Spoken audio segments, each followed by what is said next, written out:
Snake Eyes G.I. Joe Origins. And this poster, by the way, is almost false advertising because the left side shows Snake Eyes in his what I believe to be classic costume, and in the film it only appears in the very last scene as the movie is ending, almost like the classic yellow Wolverine costume that only appeared in the Wolverine in a deleted scene. Anyway, it's out theatrically now, new action film starring Henry Golding in the title role. It's based on Mattel's G.I. Joe toy line property and characters, which were previously apparently adapted to the big screen as well, and some animated shows too. Snake Eyes is a reboot of the universe, a fresh start of hopefully for the producers' new franchise. It's very clear that they're trying to do something more with it, to start building a series or a universe out of this. I personally haven't seen or been familiar with or known any of the previous incarnations of this franchise or any of the existing properties. It's all new to me, so I just approached it as a fresh film. The story opens with a flashback showing Snake Eyes as a young kid witnessing the death of his father at the hands of mysterious and sinister criminals. We then go into the present day where he is now Henry Golding, moving from town to town, earning money by taking part in illegal fights.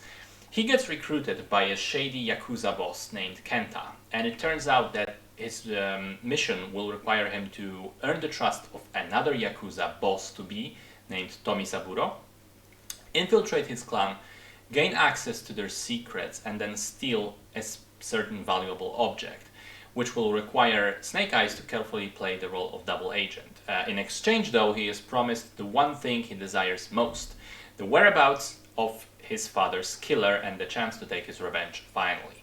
So, the best part of the film, in my opinion, is how well the conflict is drawn for Snake Eyes himself. It's very, very clear that for most of the film, he is kind of an anti-hero because he finds himself on the wrong side of things, morally speaking. He's clearly working for the wrong guy. Kenta is very sinister, and as it quickly turns out, there is more to him than even just the Yakuza stuff.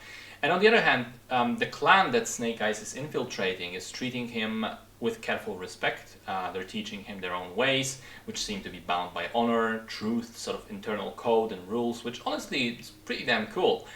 And this is kind of personified in the clan's next in line, Tomi Saburo. He is played by Andrew Koji, and that's my favorite performance of the entire film. He manages to be effortlessly cool, he has a magnetic screen presence, and he's got a fantastic voice, which lends him a lot of gravitas for the character. And he also sells the conflict within himself, so it's not just Snake Eyes, it's Tomi Saburo as well, because as much as he would wish to be this perfect, honorable samurai, he does let his ego and his rash decision-making get in the way. And in general, the way that these two main characters are drawn, put together and explored and played is surprisingly solid for a movie that marketed itself as a simple action film. And here's the problem for me with the film in general, is that as we get into the final act, it's like the movie suddenly remembers that, oh, we were actually meant to be doing an action film, and largely forgoes the character development in favor of shootouts, car chases, and explosions. And the action isn't really that bad, but it's also not particularly impressive. Some of the logistics of it are wonky. The movie also kind of fidgets between being grounded and realistic, and then suddenly introducing magical elements to the story. There's also a subplot that introduces Cobra as the overarching villain organization and G.I. Joe as the overarching protagonist organization, and brings in one character from each as clear fan service on the one hand, but blatant setup for other movies on the other. And again, it's not inherently bad, but it does feel clunky because when you think about it, both of these characters they feel tacked on because they could be completely removed from the film and the storyline would remain intact, 100% the same, which further makes the final act seem like it's too bloated with stuff that didn't really need to be there. So I don't know what the future plans are specifically. I think it is very clear that the story will continue in some form, either TV shows or movies.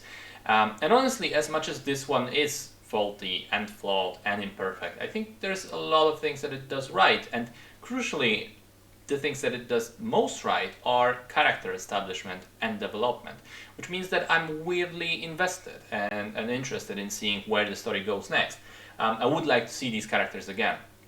And it's not like the things that don't work in the film aren't fixable. So at the end of the day, my verdict is that Snake Eyes ends up being a somewhat okay start to a potentially really cool action franchise.